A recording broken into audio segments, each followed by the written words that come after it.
یہ رات جو ہے مخفی کیوں رکھی گئی؟ تعین کے ساتھ کچھ معلوم نہیں یہ رات کون سی رات ہے، اس کا جواب تو میں بعد میں دوں گا کہ اس میں جو آراء ہے مختلف، لیکن یہ کہ اس کو کیوں مخفی رکھا گیا اس پر کچھ پیاری باتیں ہیں جو مفسرین نے کہی ہیں۔ پہلی بات تو یہ کہ جتنی عظیم چیزیں ہیں ان سب کو مخفی رکھا تھا۔ قیامت کب آئے گی؟ مخفی آئے گی، یہ یقینی ہے۔ کب آئے گی؟ یہ تو ان امور میں سے ہے کہ جس کا علم نبی اکرم صلی اللہ علیہ وسلم کو بھی نہیں دیا گیا، جبرائیل کو بھی نہیں دیا۔ چنانچہ حدیث جبرائیل میں واضح طور پر الفاظ موجود ہیں، وَمَا الْمَسْئُولُ عَنْهَا بِأَعْلَمَ مِنَ السَّائِلِ، کچھ معلوم نہیں، نہ سائل کو معلوم نہ مسئول کو معلوم قیامت کب آئے۔ اب یہ عظیم حقیقت مخفی رکھا گیا اور اس کا خاص طور پر ذکر کیا گیا سورہ طٰہٰ میں، اکاد اخفیھا لتجزی کل نفس بما تسعی۔ اگر تعین کر دیا جاتا تو جو قریب کے زمانے کے لوگ ہوتے وہ تو خوب پھر محنت کرتے آخرت کے لیے، اور ذرا فاصلے والے ہوتے وہ ذرا تساہل کرتے اس کے بارے میں۔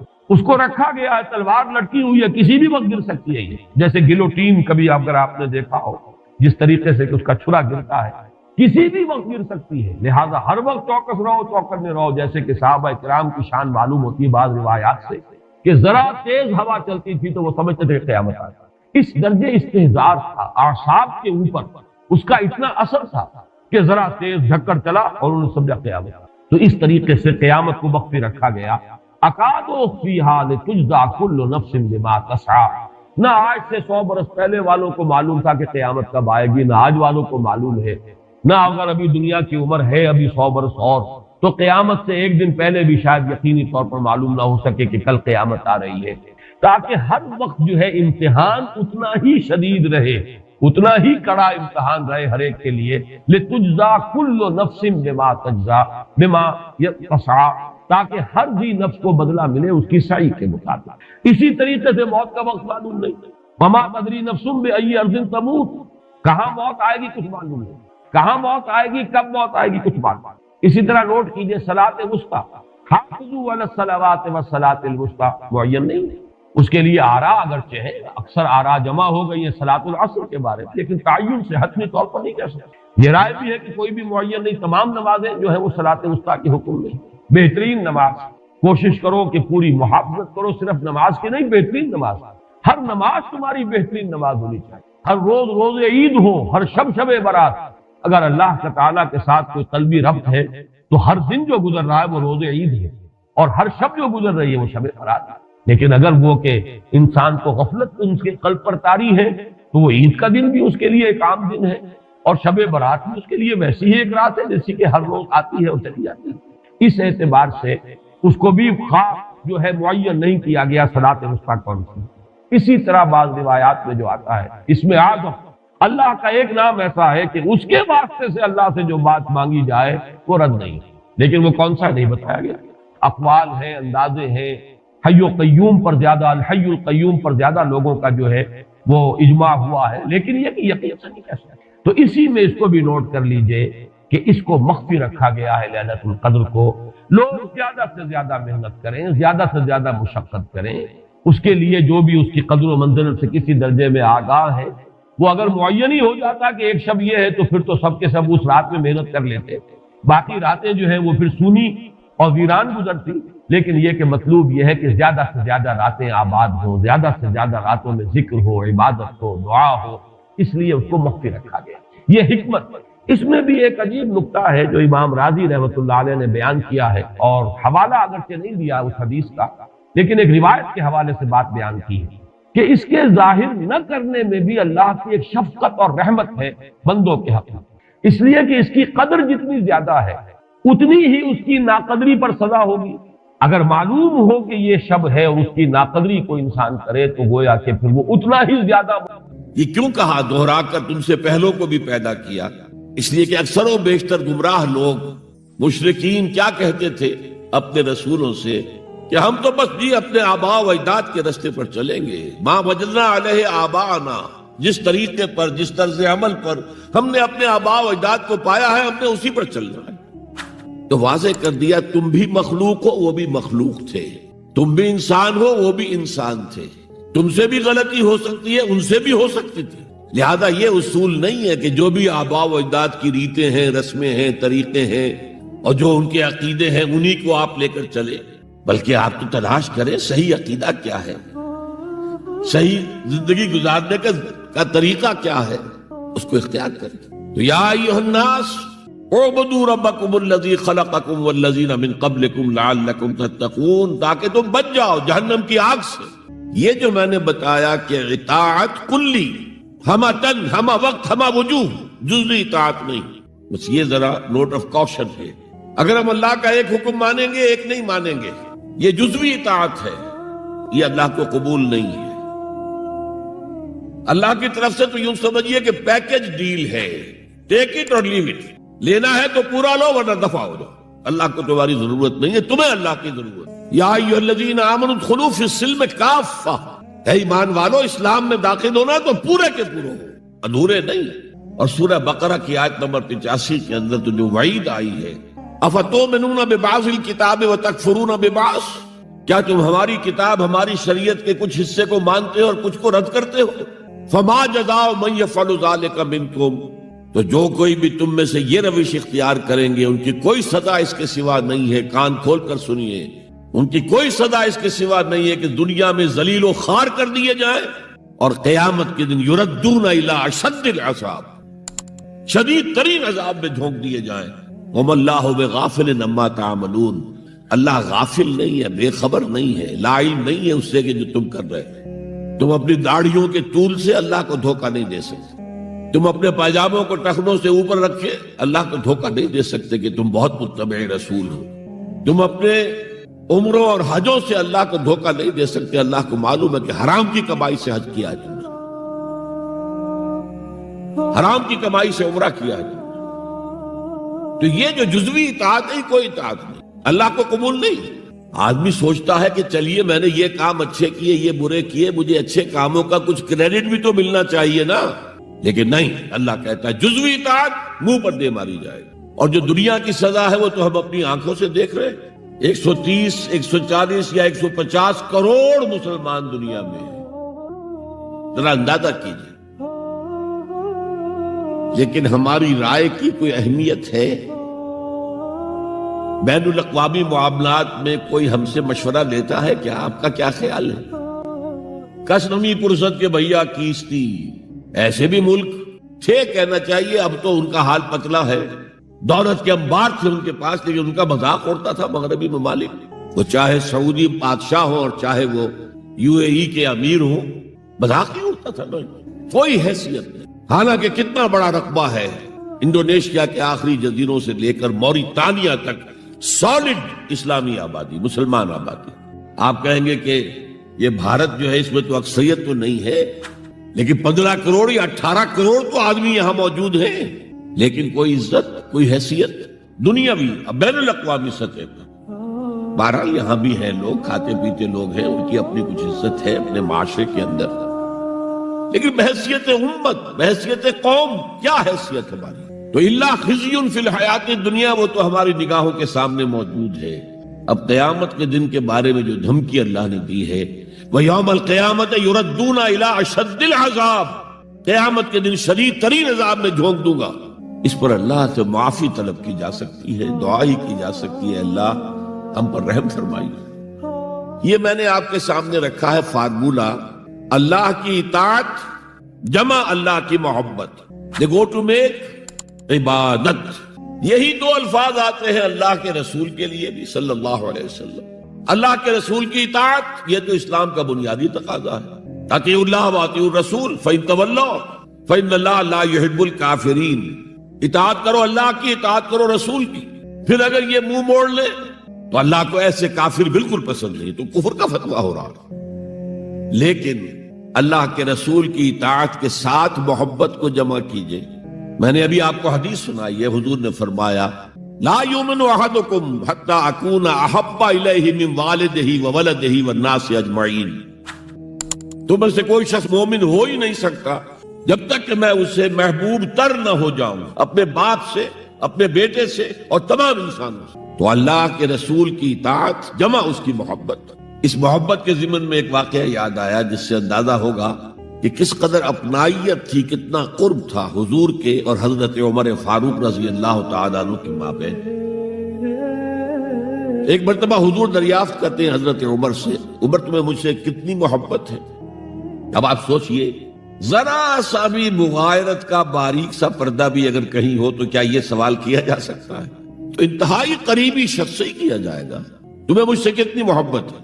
عرض کیا آپ مجھے دنیا کے ہر انسان سے بڑھ کر عزیز، فرمایا اور اپنی جان سے؟ اب ذرا سا توقف کیا حضرت عمر نے، الان ہاں اب میں یہ بھی کہتا ہوں کہ آپ مجھے میری جان سے زیادہ عزیز۔ تو حضور نے فرمایا اب آئے ہو مقام مطلوب پر، تو رسول کی اطاعت جمع محبت، اس کا نام ہے اتباع، پیروی کرنا۔ فرق کیا ہے؟ اطاعت کی جاتی ہے حکم کی، اور پیروی کی جاتی کسی کے نقش قدم کی، چاہے اس نے حکم دیا ہو چاہے نہ دیا ہو، جو وہ کرتا ہو کرنا، یہ ہے اتباع۔ یہ اطاعت سے بہت بلند شے ہو گئی۔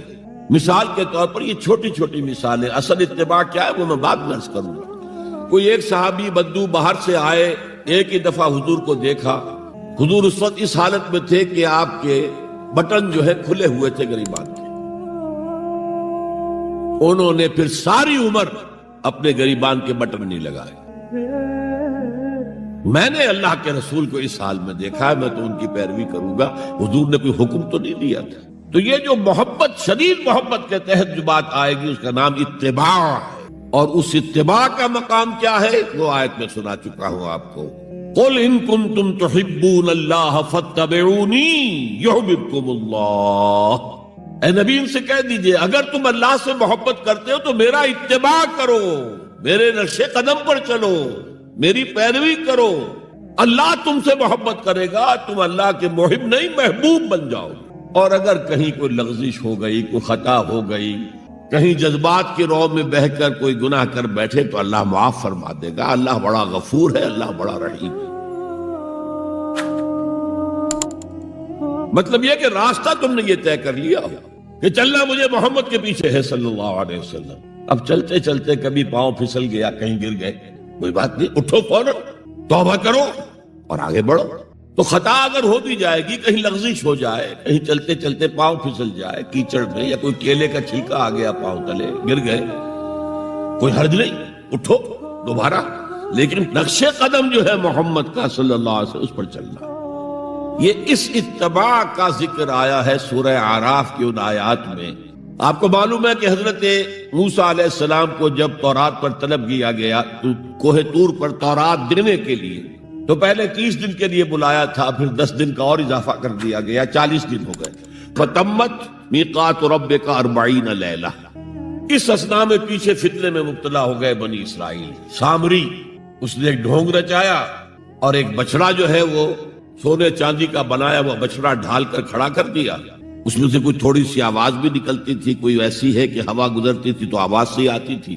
کہا یہ ہے تمہارا الہ۔ یہ تو موسیٰ تو بھول گیا کہاں گیا ہے، کوہ طور کے اوپر کس خدا سے ملنے گیا ہے، خدا تو یہ ہے۔ اور بنی اسرائیل کے بہت سے لوگ اس فریب میں آ گئے اور بچڑے کی پوجا کرنے لگے۔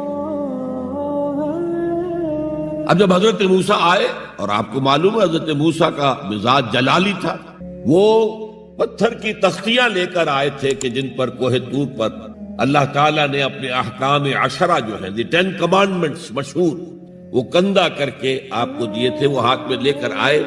یہاں معلوم ہوا یہ صورت پیش آ گئی ہے۔ فَأَلْقَى الْأَلْوَاحَ، تو وہ تختیاں تو آپ نے زمین پہ ڈالی، اور پھر جو احتساب کیا ہے، پہلے تو اپنے بھائی حضرت ہارون کا، ان کی داڑھی کے بال پکڑے، ان کے سر کے بال پکڑے اور کھینچا اپنی طرف۔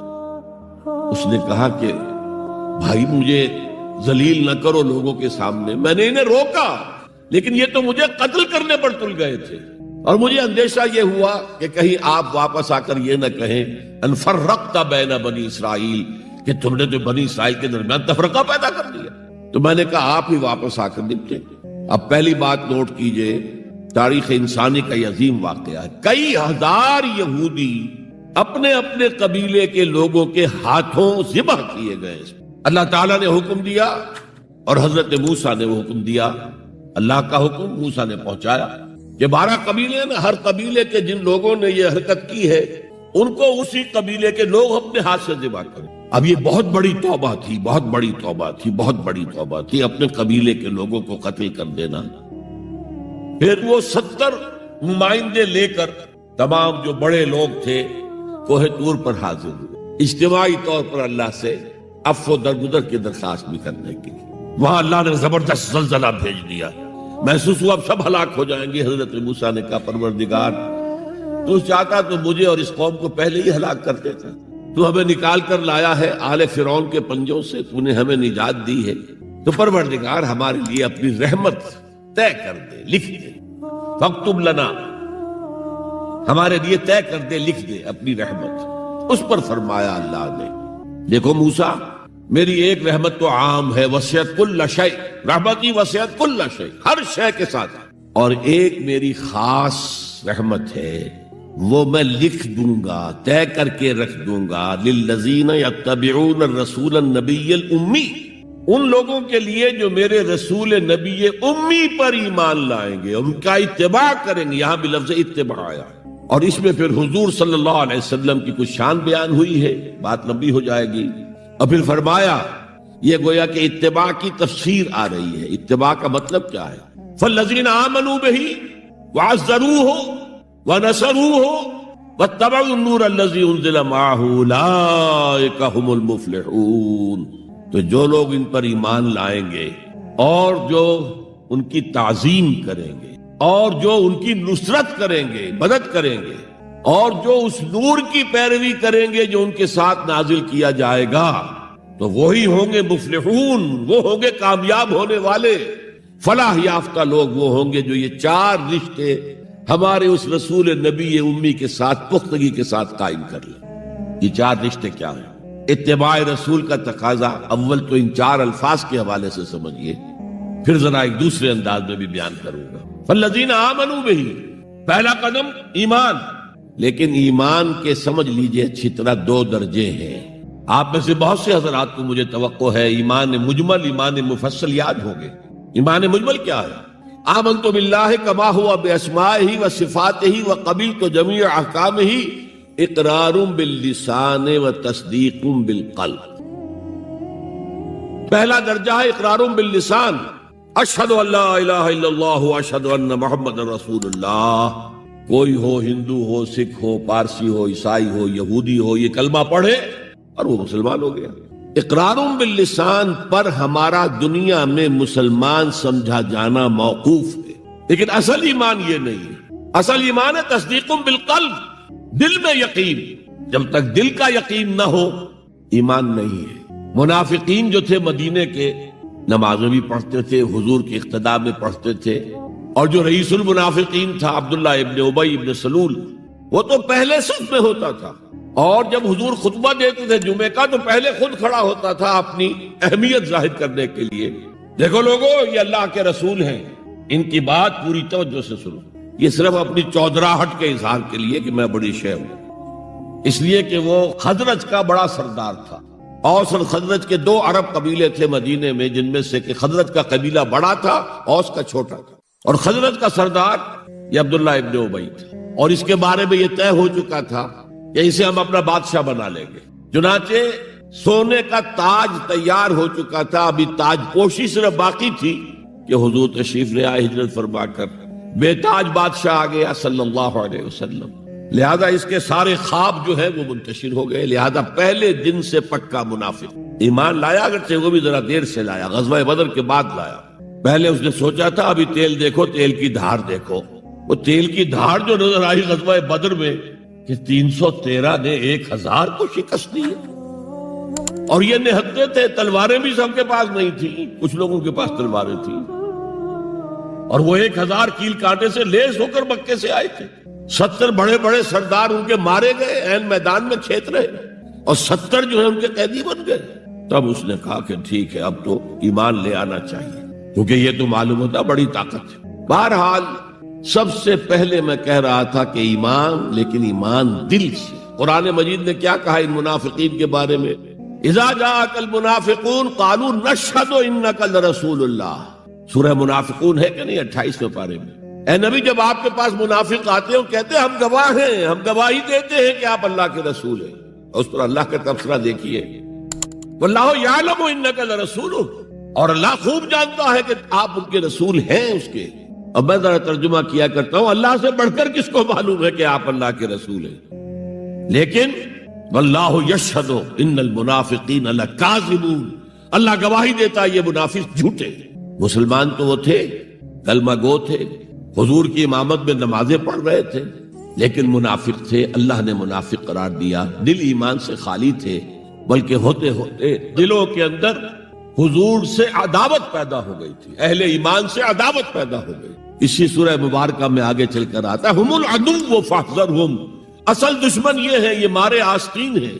جو کافر ہیں وہ تو باہر سے حملہ کرتے ہیں، پتہ چلتا ہے، سامنے سے آ کر لاٹھی مار رہا ہے کوئی آپ کو، یہ تو آپ کے آستین کے اندر بیٹھے ہوئے ہیں مسلمان بن کر، اور یہ وہاں سے ڈنک ماریں گے، مارے آستین۔ بہرحال اب ہم میں سے ہر ایک کو جائزہ لینا ہوگا، اپنے گریبان میں جھانکیں، اپنے دل کی گہرائیوں کو ٹٹولیں، یقین والا ایمان ہے ہمارے پاس یا نہیں؟ یہ یقین والے ایمان کا میں اگر آپ کو انگریزی میں ترجمہ کر کے بتاؤں تو شاید آپ زیادہ بہتر سمجھیں۔ Personal conviction, it's a racial creed. ہم ایک نسل ہے، اپنے والدین سے ہم نے کچھ چیزیں سیکھی ہیں، والدین اس میں بلیو کرتے تھے، اللہ، رسول، قرآن، کتاب، جنت، دوزخ، قیامت، ہم بھی مانتے ہیں، بس اٹس اے ریشیل کریڈ۔ یہ تو ایک نسلی عقیدہ ہے۔ اصل شے جو ضروری ہے پرسنل کنوکشن، اپنا یقین، ذاتی یقین۔ تو سب سے پہلے تو اللہ کے رسول صلی اللہ علیہ وسلم کی رسالت پر یقین۔ اور میں نے آپ کو حدیث سنائی تھی ابھی، لا یؤمن احدکم حتی یکون ہواہ تبعا لما جئت بہ، تم میں سے کوئی شخص مومن نہیں ہو سکتا جب تک اس کی خواہش نفس تابع نہ ہو جائے اس ہدایت کے، اس قرآن کے، اس شریعت کے، ان احکام کے جو میں لے کر آیا ہوں۔ اگر خواہش نفس اوپر ہے اور اللہ کا حکم نیچے ہے تو مومن کہاں سے ہوئے تم؟ اللہ کے حکم سے نماز تو پڑھتے ہو، روزہ رکھتے ہو، سودی کاروبار کرتے ہو، اور اللہ کے حکم کو پاؤں تلے رگڑتے ہو، یہ کیا اسلام ہے؟ یہ تو وہی ہے، افتؤمنون ببعض الکتاب وتکفرون ببعض فما جزاء من يفعل ذلك منكم الا خزي في الحياة الدنيا ويوم القيامة يردون الى اشد العذاب۔